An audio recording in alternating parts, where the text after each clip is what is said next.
Hey, salut tout le monde, on se retrouve aujourd'hui pour une nouvelle vidéo, plus précisément un nouveau format. Ça fait un moment sur ma chaîne que j'ai envie de lancer un délire cinématographique, hein. Parce qu'il faut savoir, c'est qu'après la paléontologie, la science, tout ça, la musique, bah ma passion, c'est le cinéma. Ah, je kiffe, hein. Et donc les amis, on est sur une chaîne de paléontologie, on veut parler de cinéma. De quoi on parle? On parle de films qui traitent de la préhistoire. Et oui. Du coup aujourd'hui les amis, on ne va pas parler de dinosaures ou de vélociraptors, de catastrophes naturelles, mais bien d'Homo sapiens et de mammouths. Avec ce film de la BBC, 10 000, ou 10 000 ans avant notre ère pour les intimes.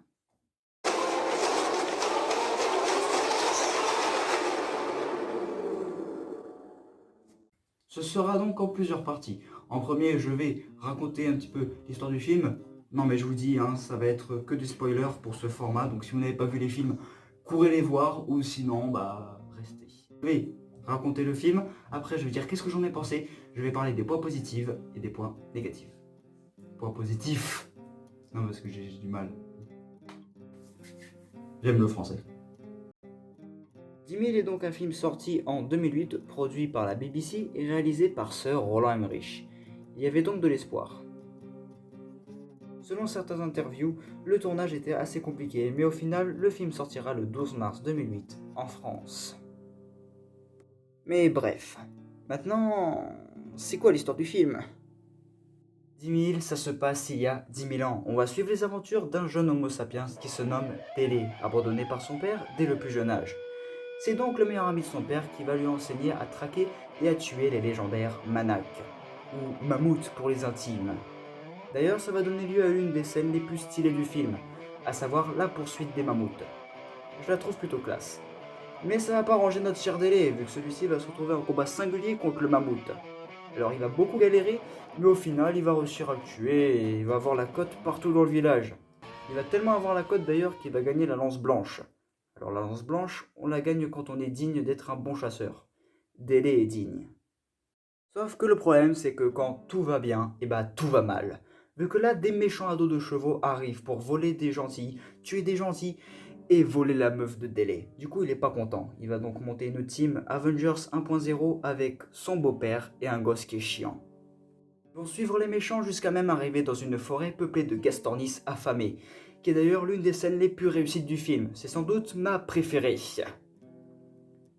D'ailleurs, Délé, ils ont eu chaud au cul, hein, parce qu'ils ont réussi à échapper aux Gastornis.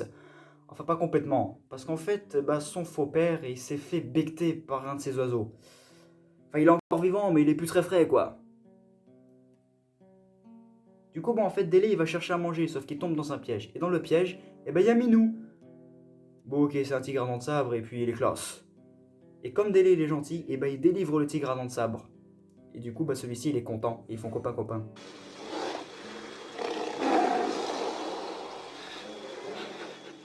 Là, Délé et son pote, ils arrivent dans un village de sarrasins qui les attaquent. Sauf qu'au même moment, eh ben, il y a Minou qui fait son retour. Surprise, motherfucker! Sauf que là, heureusement, Délé réussit à parler au tigre à dents de sabre pour qu'il puisse se casser. Ben oui. Et du coup, bah là, en fait, les sarrasins, ils viennent en mode wesh, comment t'as fait ça? Ça me fait rire en fait parce que, en fait, à l'époque, on n'avait pas de sabre. Du coup, pour le splénodon, on ne pouvait pas dire dents de sabre. À l'époque, on n'avait que des lances. Du coup, on disait dents de lance. C'est tout, ça me fait marrer. Du coup, comme Délé il est digne, et ben ils font une armée pour aller défoncer les méchants. D'ailleurs, ils réussissent carrément à trouver l'antre des méchants, parce qu'en fait, ils sont malins. Et en fait, eh ben, c'est une gigantesque pyramide.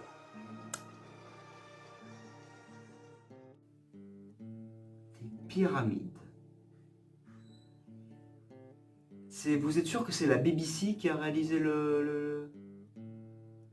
J'en parlerai après.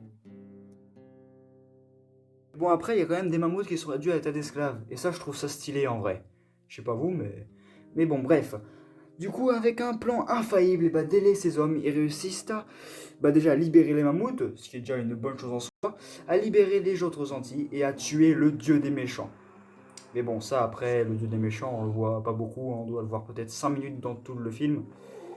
Puis sa mort est pas très mémorable. Et puis même, dans tous les cas, les mammouths peints dans la nature, tout est bien, qui finit bien, les méchants meurent, les gentils sont dans leur montagne. Ah oui, puis aussi le beau-père de Délé qui meurt. J'étais presque ému. J'espère que vous avez bien aimé mon résumé, parce que c'est la chose dont je suis le plus fier dans cet épisode. Je trouve que 10 000 est un bon film. Voilà.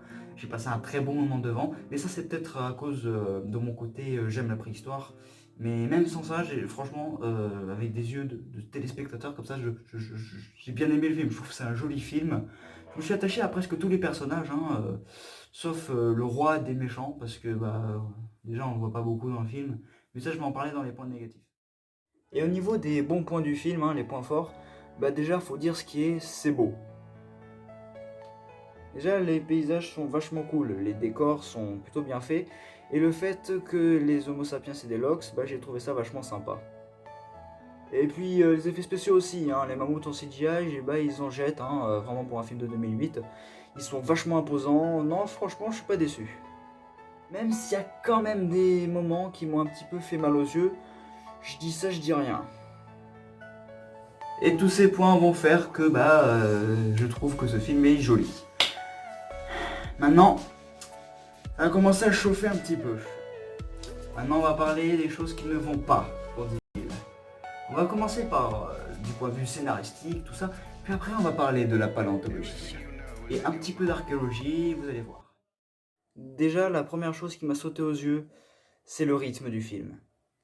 Le problème avec 10 000, c'est que c'est un film qui ne sait pas se décider entre être un film très rapide, bourré d'action, ou un film qui prend le temps de présenter ses personnages et son histoire. Donc du coup, à la fin du film, on reste avec un petit goût amer.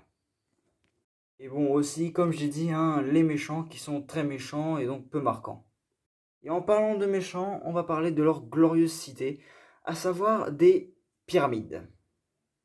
Le film se passe il y a 10 000 ans. Hein, en même temps, c'est le titre du film, 10 000. Et c'est là que ça pose un petit peu problème. Du coup, ils trouvent le repère des méchants, qui est plusieurs pyramides. Il y a 10 000 ans. Il n'y a pas quelque chose qui vous choque? Réfléchissez un petit peu. Déjà, il y en a 3. 2 petites et une grande. C'est en dessous de la constellation d'Orion, c'est les pyramides de Gizeh. Les pyramides de Gizeh, les gars, c'était il y a 4000 ans. Le film se passe il y a 10 000 ans. Je sais qu'il n'y a que quelques milliers d'années d'écart, mais faites un effort, les gars. C'est la BBC, les réalisateurs, ou pas? Et cette erreur archéologique, cette fois, laissera un gros point noir sur le film, au niveau de la cohérence du temps. Précédemment, dans mon petit résumé, je vous ai un petit peu parlé de ma scène préférée, à savoir la scène dans la forêt, où nos héros sont poursuivis par des Forus Racos. Enfin, je pense que c'est des Forus Racos, sinon... La scène est vraiment bien réalisée, je trouve. Hein. Je veux dire, la tension est là, on la sent un peu. Et quand l'un des personnages principaux se fait becter là, au début je pensais vraiment qu'il allait crever. Hein, mais au final, il est pas mort. Et franchement, ça nous surprend. Tiens, un point de plus pour le film. Mais il y a quand même un problème dans ce film. Le problème en fait, c'est les Forus Racidés. C'est con. C'est parce que c'est les personnages principaux de cette scène. Et c'est eux les points faibles. Déjà, les Forus Racidés, ça vivait en Amérique du Sud, et pas en Afrique. Oui, parce que le film se passe en Afrique. Parce que sinon, qu'est-ce que les pyramides de Gizeh foutraient là? Déjà qu'elles ont rien à foutre ici. Alors là, il y aurait encore plus d'incohérence et tout. Non, ils sont pas si... En plus, ils ont disparu il y a 12 voire 11 000 ans, à la rigueur. Je sais que encore une fois, on est à quelques milliers d'années d'écart. Mais quand même, les gars, c'est la BBC qui a réalisé le truc. La BBC, c'est les réalisateurs de ce truc-là. Là. Je sais pas si vous connaissez... Faites un effort, les gars, quand même. Et je trouve ça dommage de terminer avec des erreurs presque débutantes, avec des animaux et des édifices qui n'ont rien à faire ici. Et c'est bête, parce que en vrai, le film est bon, et c'est dommage d'avoir gâché un petit peu le film avec ces 2 points. Sachant qu'en plus, c'était plutôt bien réussi, je ne l'ai pas dit dans les points positifs, et je vais jamais y arriver. Hein. Le problème, c'est qu'en fait... ils essaient de nous montrer le passage de la préhistoire à l'Antiquité. C'est très bien réussi dans la première partie, comme j'ai dit. Mais le problème, c'est qu'à la fin, on nous pond direct des pyramides. Et je trouve ça dommage. Mais bon, 10 000 est quand même un joli film. Si vous voulez le voir, n'hésitez pas à le voir, il est disponible sur Netflix, et puis il y a des DVD aussi, mais bon, plus personne n'achète des DVD à part moi, donc... Et voilà les gens, la vidéo touche à sa fin. J'espère que vous aimez ce petit format de vidéo, enfin, petit. Ce sera des vidéos qui seront un peu plus longues, hein, comme vous avez pu le voir. Parce que bah, j'ai beaucoup de choses à dire sur les films, hein, c'est un univers que j'affectionne tout particulièrement. Et ça me fait plaisir hein, de faire ces vidéos. Hein, j'essaierai d'en faire un peu plus souvent. Hein. La prochaine vidéo, ce sera un Prehistoric World, hein, je vous le dis tout de suite. Et la vidéo d'encore après, bah, je sais pas, c'est encore un peu fou, même si j'ai déjà une petite idée. Et moi, je vous dis à plus pour une prochaine vidéo et bon confinement. Au revoir.